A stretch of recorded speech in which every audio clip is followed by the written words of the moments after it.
Halo para pendengar, dimanapun kalian berada, balik lagi ke gua yang lagi tertarik untuk maraton anime Son of Frieren episode 5 sampai episode 10. Terakhir kali gua nonton anime ini waktu awal rilis episode 1 sampai episode 4. Oh iya deng, gua maraton 4 episode ya. Sekarang gua maraton 5 episode. Oh iya, masuk akal. Betul juga. Gua berengeh. Iya, betul juga. Nah, berhubung katanya episode 10 Frieren tuh lagi bagus-bagusnya, gua tuh jadi penasaran sebagus apa sih anime ini. Soalnya kan di reaction terakhir kan gua ngomong tuh kayaknya gue nggak bakal lanjut karena gue mengira kalau ke depannya ini anime bakal jadi anime santai. Nah masalahnya kalau anime santai tidak banyak yang bisa direaksikan dan tidak banyak yang bisa kita diskusikan. Nah berhubung sekarang sudah lumayan jauh ceritanya Frieren dan katanya bakalan jadi lebih bagus, sepertinya ini waktu yang tepat untuk kita nonton kembali Frieren. Dan apakah Frieren episode 5-10 sebagus yang dikatakan orang-orang? So sampai jumpa setelah gue selesai nonton Son of Frieren episode 5-10 guys. Bye bye.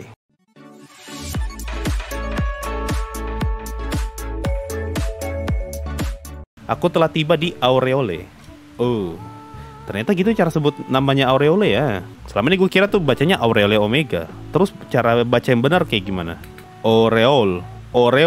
Di sini nama Aureolenya dibaca Aureole. Berarti Aureole Omega. Aureole Omega. Oke sih. Mulai hari ini kayaknya bakal gue ganti deh penyebutannya jadi Aureole Omega. Terima kasih, gue mendapatkan ilmu baru di Son of Frieren episode 5. Baru juga mulai. Anime ini tuh kuat di dialog, Pak. Tadi aja dialognya si Dwarf tuh kena banget loh. Dia ngomongin soal Dia ngomongin soal Dia ngomongin soal 1/100 hidupnya Frieren. Terus si Dwarf ngomong 1/100 itu telah mengubah hidupmu. Anjir. Kalau yang gue tangkap ya, anime Frieren tuh seperti mau ngasih tahu kita ya bagaimana caranya kita mengapresiasi hal-hal kecil gitu.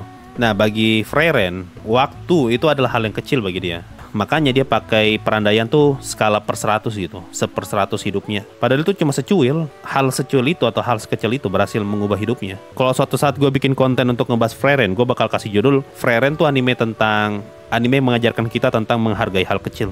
Kayak di episode-episode yang awal kan, gue lupa episode keberapa tuh waktu muridnya ngelihat matahari terbit, Frieren kan apa coba matahari terbit. Nah itu adalah sesuatu yang kecil, tapi itu ternyata bagi sebagian orang itu adalah hal yang sangat wow. Ya, mulai hari ini kita harus menghargai hal-hal yang kecil guys. Ini harus gua apresiasi nih. Saking seringnya gua nonton anime isekai, gua tuh sampai sudah terbiasa ngelihat kereta kuda yang dibikin pakai CGI. Kalau bukan kudanya CGI, kusirnya yang CGI. Tapi ini kayaknya kudanya 2D deh. Baru episode 4 langsung ada naga. 5 deh. Baru 5 episode langsung naga loh. Gua kira naganya bakal diliatin agak jauh-jauh gitu. Masih di awal berarti. Habis nyerang kabur. Gue jadi ingat itu Joseph ini Gerunda yo. Yang Stark lawan naga tuh episode berapa? Kayaknya episode 6. Soalnya gue baru sampai episode 6 nih. Gue baru kelar nonton episode 5. Tadi kita baru aja diliatin siapa tadi, Stark ya, ke seberapa kuatnya Stark. Dan ternyata Stark tuh penakut lah istilahnya. Ya gue lanjut dulu ya episode 6 ya. Kalau ngelihat celah di antara batu kayak gitu bikin ingat Saitama loh. Ini kalau bikin anime tuh kayak gini. Scene-nya cantik-cantik, bagus, tidak ada yang diulang. Enak liatnya. Shotnya pun variatif. Allah, dia kabur. Lucu juga ya ngelihat interaksi antara Frieren sama muridnya gitu. Mereka berdua sama-sama datar soalnya mukanya. Kalaupun mereka berdua saling ngejokes tuh sama-sama ngelihat dua orang yang datar saling ngejokes. Anjir. Anime ini, aduh, memang dialognya itu loh, dialog. Kalau ada anime dengan dialog paling powerful, salah satunya Frieren sih anjir. Musik sama dialognya itu loh. Tangannya gemetar, bikin gua aja yang nonton gregetan gitu. Lihat tangan gregetan gara-gara dialog doang. Anjir ini bagus nih, harus speed 1 kalau ini nih. Ini sih bagus nih. Pinter banget dia nge-build up hype-nya segala macam. Anjir. Lu bayangkan kalau Overlord dibikin kayak gini, gila. Sayang sekali, itu cuma mimpi siang bolong. Ini kayaknya lebih bagus daripada Mushoku Tensei kalau gue lihat-lihat ya. Harusnya itu kemarin ditutupnya pakai episode ini boleh. Langsung tinggi pasti ratingnya tuh. Gue suka sumpah. Gue suka kayak gini nih. Scene-nya cantik, bagus, actionnya bagus, tapi masih kelihatan kartun gitu. Satu hal yang gue kurang suka dari anime buatan Animapa tuh, gue nggak kayak ngerasa lagi nonton anime, saking kinclongnya animenya mereka gitu. Ih, gue suka tuh kayak gini nih. Kerasa banget feel fantasinya. Ya, dia ditinggal sendiri. Nah, ini kerasa si Jay-nya nih. Si kesatrianya. Aduh, siapa nih nama cewek muridnya si Frieren lagi? Gue tidak ingat. Kesian. Dia masih tetap tidak suka sama Stark. Anjir. Ini menarik nih kalimatnya nih. Stark heran nih ngelihat kenapa es krimnya jadi kecil gini ya. Emangnya sekecil ini? Ini relate sama kita yang dulu suka makan momogi. Momogi kan dulu kok kayak kerasa besar gitu. Sekarang kok kayak cuma secuil. Ini namanya inflasi. Shadow Garden ini. Ada John Smith kayaknya di sini sama abang-abang mata codit. Es krimnya kena inflasi. Kasihan. Padahal Frieren pengen nyantai sambil eksperimen lah. Iya, lanjut episode 7 guys. Episode 6 tadi tuh bagus banget Pak, pas Stark lawan naga, gila. Ya gua lanjut dulu episode 7. Sabar. Himmel ngomong nih, jadi harus meninggalkan ketampananku pada anak cucuku nanti. Tapi kayaknya Himmel tuh mati perjaka deh. Gak ada keluarganya kan? Atau dia punya keturunan? Sama juga nih kayak temannya yang Priest tuh. Gak punya keturunan juga dia. Tujuan dari perjalanan ini ke surga. Mati berarti. Frieren kayak malas tahu sekali nih. Padahal ada orang mau bunuh dia nih. Saking pedenya dia.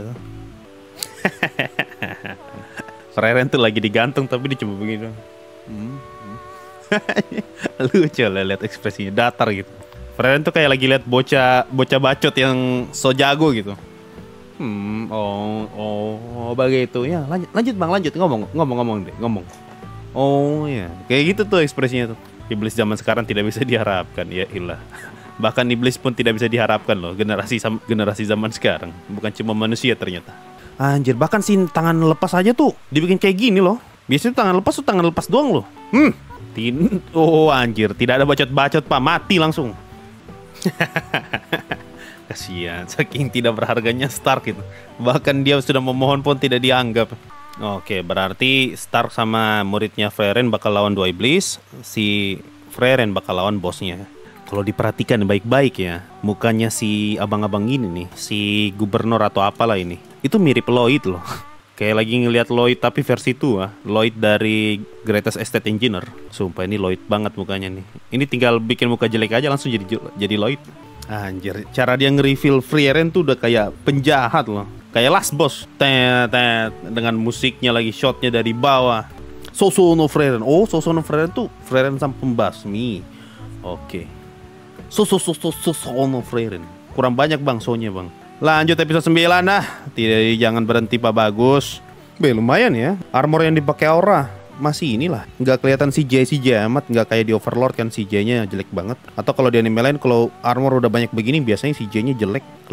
Memang kelihatan beda anime yang serius ya sama anime yang dibikin sadanya. Tidak bisa habis. Aku akan menunggu sampai dia kehabisan sihir. Ya tidak bisa habis, kasihan. Panik dia ini. Oh, di sini Stark lagi jadi MC di anime shonen nih. Kalau dia yang dipukul nggak mati-mati nih, berdiri terus. Giliran musuh yang kena pukul sekali hajar mati nih. Itu cewek tidak ada capek-capeknya Pak. Berapa kali dia nge-spam sihir nih. Cantik ya tadi ya. Sihirnya si cewek itu sama sihirnya si penyihir dijadikan lighting buat jurusnya si Stark. Ya. Permainan visual yang sangat menarik. Jarang kita bisa nemu anime kayak gini nih treatmentnya. Bukan cuma cantik dilihat tapi juga kreatif. Oh, di sini tuh si iblis sadar kalau siapa sih nama cewek muridnya Frieren? Pokoknya muridnya itu sama Frieren, mereka berdua tuh menyembunyikan jumlah mananya. Sama kayak iblis yang belajar bahasa manusia kan. Mereka juga belajar cara untuk menipu iblis dengan membuat mana mereka terlihat lebih rendah. Satu sihir langsung hilang. Bentar, gue tebak jalan ceritanya ya. Si Aura punya neraca sihir yang bakal menentukan mana yang lebih berat nih di antara dua orang. Nah, kalau mananya si A lebih berat daripada si B, maka si B bakal jadi bawahannya si A. Dan kebalikannya juga nih, kalau mananya si B lebih berat, A yang bakal jadi bawahannya si B. Nah, di sini di kasusnya Frieren sama Aura kan merasa kalau mananya lebih besar nih daripada Frieren. Jadi dia mikir kalau Frieren bakal jadi bawahannya Aura. Tapi kenyataannya Frieren lah yang lebih berat daripada Aura. Artinya Aura bakalan jadi bawahannya Frieren. Tapi karena Frieren sudah terlalu benci sebenci-bencinya sama iblis, jadinya bakal dibikin entet tuh pasti. Iya. Jadi karena pertarungannya Aura sama Frieren tuh bakal cepat, karena kan cuma sekedar nimbang-nimbangan doang ya. Makanya diselingi sama flashbacknya si Frieren dengan gurunya untuk ngisi durasi itu. Anjir, 1 layar lebih pak auranya si Frieren. Tanpa pikir panjang pak, Frieren langsung suruh aura buat bunuh anunya, buat bahaya lagi ini kalimat, buat undead sendirilah. Tidak peduli lagi, langsung balik badan pak. Ini namanya the real sepuh.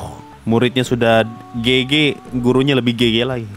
Ya, itu tadi Son of Frieren episode 5 sampai 10. Bagus atau tidak, anime of the year sih.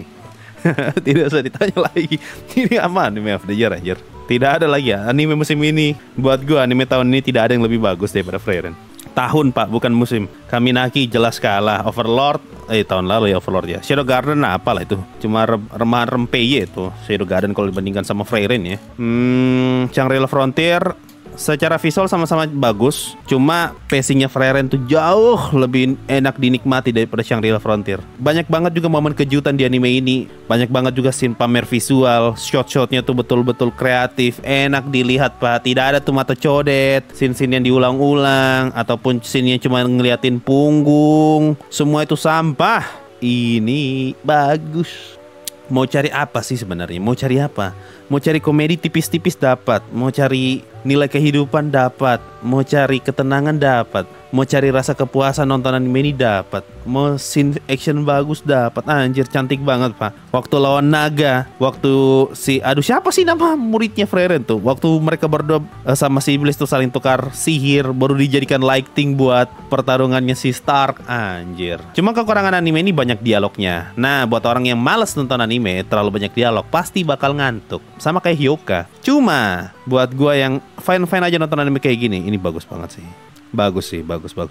Sumpah ini bagus banget. Musiknya anjir. Sekarang gua paham kenapa di opening tuh make lagunya YOASOBI, karena emang ternyata anime ini tuh bukan cuma fix murni tentang anime melodrama doang, tapi ada actionnya juga. Dan anjir, actionnya betul-betul digarap dengan baik. Biasanya tuh kalau anime cuma jualan drama, actionnya tuh bakal dibikin biasa aja. Contohnya tuh kayak Seihachi no Paladin kan actionnya biasa aja ya. Ceritanya memang drama tapi actionnya biasa. Tapi anjir ini Son of Frieren nih gila cowok. Madhouse memang kalau sudah niat bikin anime tuh beda level. Balikin lagi One Punch Man season 3 ke Madhouse, dibikin kayak begini Frieren auto 9 ratingnya pak. Jangan lagi bikin kayak season 2 yang terlalu mengkilat jelek itu pak season 2. Apa coba? Tapi ketika Overlord turun itulah, itu salah satu dosa besarnya Madhouse tuh. Padahal tuh yang paling laku Overlord tapi dibikin kayak anak tiri gitu. Parah ya Madhouse. Waktu si Frieren pun suruh si Aura bundir tuh, gila anjir. Frieren tuh kayak ngeliat Aura tuh kayak sampah aja, kayak hama yang harus segera dimusnahkan. Jadi ketika dia sudah merasa menang ya udahlah mati, balik. Tidak peduli dia bagaimana ekspresinya Aura ketika mati, responnya gimana, tidak peduli anjir. Kayak orang lagi bunuh hama aja. Betul-betul kejam pak Frieren kalau sudah berurusan sama iblis ya. Ini mah no knife club ini. Apa itu 500 tahun? Ini dek 1000 tahun itu loh. Kayaknya sebagian besar hidupnya Frieren tuh habis buat itu doang tuh. Latihan menyembunyikan kekuatan sihirnya. Oh iya, mari kita cek berapa sih rating malnya Son of Frieren ya. 9,05. Mantap. Kalau ini anime ratingnya bisa di bawah Shadow Garden, goblok betul ini yang bikin review. Oke lah, Shangri-La Frontier di bawahnya Shadow Garden. Oke, Son of Frieren di bawahnya Shadow Garden, goblok betul yang kasih review. Kalau misalnya Shangri-La Frontier ya, karena kan ada bayang-bayang Kirito di dalamnya. Tapi kalau Son of Frieren bisa di bawahnya Shadow Garden, sini sebuah kemunduran ya dalam zaman ini. Kita tuh evolusi harusnya ke depan bukan ke belakang. Berapa? Ranking kelima, peringkat 9. Ini anime bukan digendong gara-gara YOASOBI, tolong. Kemarin gue sempat lihat tuh ada postingan tuh yang bikin drama. Ini anime harusnya pasti bagus karena openingnya YOASOBI. Tidak, ini nggak digendong sama YOASOBI, tolong ya. Ini digendong sama animenya sendiri, sama visual anime, sama studio deh. Gue bilang ini yang gendong studio, Madhouse nih yang gendong nih, bukan YOASOBI. Tidak. Openingnya Frieren yang dinyanyikan sama YOASOBI tidak se-ikonik itu. Gila. Puas gue, udah numpuk nih anime sampai 5 episode ya, baru maraton ya. Kalau mungkin gue cuma nonton satu episode, oke, biasa aja. Aduh, 28 episode lagi. Ini aja belum setengah season loh, tapi sudah sebagus ini. Apa kabar kalau misalnya nanti episode terakhir bakal ditutup kayak gimana? Jarang-jarang loh ada anime slice of life, tapi dibikin segila ini. Ngeri memang ini anime. Slice of life tapi life-nya lebih dari 1000 tahun. Nah, itulah alasan kenapa disebut slice of life, potongan dari kehidupan. Karena yang kita nonton di anime itu cuma secuil potongan kehidupannya Frieren. The real slice of life. Battle-nya juga bisa dibilang bagus sih. Bagus banget malah. Sebagai orang yang sering nonton anime isekai dan kebanyakan busuk, ini bagus banget. Lebih bagus daripada battle episode 3-nya Shadow Garden, jelas. Lebih bagus daripada episode 1-nya Tatooine no Yusa season 3, jelas. Lebih bagus daripada season 4 Overlord, jelas. Season 4 Overlord secara scene battle kalah sih, jauh banget, jauh. Ini betul-betul pengen pamer visual nih Madhouse nih. Gue lebih suka lagi endingnya. Iya, gue jauh lebih suka lagu endingnya. Apalagi kalau kita paham makna dari lirik-liriknya ya. Itu bagus banget. Tidak peduli berapa kali pun ku mati, aku akan tetap terlahir kembali dan memilih menetap di sini. Anjir, itu cocok banget buat Frieren tuh. Apakah Frieren lebih kuat dari Raja Iblis itu sendiri ya? Soalnya kan dari dulu waktu pahlawan lain masih hidup, mereka lawan Raja Iblis rame-rame. Apakah Frieren bakal buy one sama Raja Iblis? Harusnya sih bisa aja mah Frieren buy one lawan Raja Iblis. Cuma harus gue akui, memang salah satu kelemahan dari Frieren tuh pacingnya yang pelan. Karena kan slice of life ya. Pacingnya yang pelan sama dialognya tuh banyak banget. Terutama tadi di battle episode 9 sama 10. Itu kan iblisnya memang suka banget ngobrol ya. Ketemu lagi sama Fern tuh, yang juga suka ngobrol walaupun wajahnya datar. Ya udah, ngobrol aja terus. Bertarung dikit ngobrol. Sampai akhirnya si Fern kan berubah jadi bos tuh. Teng. Jalan sambil nge-cancel sihir. Nah, ngomongin soal scene kematiannya Aura ya, gue mikir bakal ada momen gitu. Kita diliatin sebentar aja bagaimana Aura tiba-tiba tuh jadi nurut banget sama Frieren. Sampai akhirnya Frieren suruh Aura buat mati. Ternyata tidak, Pak. Tidak ada loading, tidak ada bacot-bacotan, tidak ada ngobrol-ngobrol. Langsung dibikin mati ya, Le. Kalau anime lain kan biasanya tuh palingan, wih, tiba-tiba langsung jadi harem kek. Kalau anime isekai lain ya, itu langsung ayo sini gabung jadi harem kami. Ya, selamat datang, ini harem kami. Tenang, dia tidak akan berkhianat karena dia telah terikat dengan item ini. Atau dia telah menjadi budak dan segala macam. Tidak ada apa sama sekali, langsung mati. Tapi ini cepat loh bang, ngikutin manga, habis baca manga terus nonton anime nggak kerasa lambat ceritanya, malah terbilang cepat atau pas gitu menurutku. Buat gua sih masih tetap pelan, karena banyak banget ngobrolnya. Bahkan ketika battle pun masih tetap ngobrol. Buat gua tuh pelan, tapi pelannya tuh pas. Nah gini, kalau mau bikin karakter jahat, ya kayak gini aja pak, normal gitu karakternya. Bisa ngobrol dengan normal, bisa berinteraksi sebagaimana makhluk pada umumnya, bisa diajak berdiskusi, tenang memikirkan apa kondisi saat ini. Tidak usah tuh kalau bikin karakter jahat harus, wah aku jahat, aku psikopat, aku telah membunuh semua manusia di sini. Sampai bikin gaya-gaya lah kayak di Danmachi season 4 tuh, yang penjahat psikopatnya tuh maksa banget bikin dia biar kelihatan jahatnya murni. Tidak perlu kayak gitu mah, cukup bikin normal aja, tanpa harus dipakai scene shot dari mata yang sampai kayang. Siapa tuh Danmachi season 4 tuh yang ngeselin banget? Jura, ya itu Jura busuk itu tuh. Paling kesel gua sumpah kalau lihat karakter kayak begitu. Nah ini muka-muka penjahat kayak gini nih, nggak usah anjir, bikin normal aja. By the way ya, tadi tuh mukanya si gubernur betul-betul mirip banget kayak Lloyd. Nah, mirip tuh. Cuma dia tuh kayak versi tuanya Lloyd. Mana sama lagi posenya. Ini sebenarnya Lloyd nih, tapi lagi sengsara aja. Eno baru nonton 3 atau 4 episode doang. Oh, kalau cuma nonton 3 episode mah sama kayak gua waktu pertama kali nonton Frieren, nganggap ini anime sedih sama anime santai. Harus nonton sampai episode 10 sih, baru lu bakal nyadar kalau ini sebenarnya anime ada berkelahinya, tapi memang berat ke story. Nobody ngantuk nonton Frieren, katanya kurang apalah. Iya, seperti yang gue bilang, ini anime banyak ngobrolnya. Kalau lu ngantuk tuh wajar. Gue sangat bisa memaklumi kalau lu ngantuk. Emang anime banyak ngobrolnya kok. Apalagi musik di Frieren itu bukan tipe musik yang bikin orang semangat. Musiknya tuh bikin orang begini ya, aduh, cantik ya, kayak gitu tuh. Bagaimana tidak ngantuk, Pak? Kalau anime ini bikin ngantuk berarti genre slice of life bukan untuk Anda. Nah, biasanya tuh anime yang bikin ngantuk karena slice of life-nya tuh berat banget ke slice of life-nya daripada ke genre lain. Biasanya kan slice of life tuh dipasangkan sama genre lain. Contoh biasanya tuh paling sering komedi. Nah, komedinya itu yang bikin orang gak ngantuk pas nikmati slice of life-nya. Nah, masalahnya komedi di Sousou no Frieren tuh tipis banget.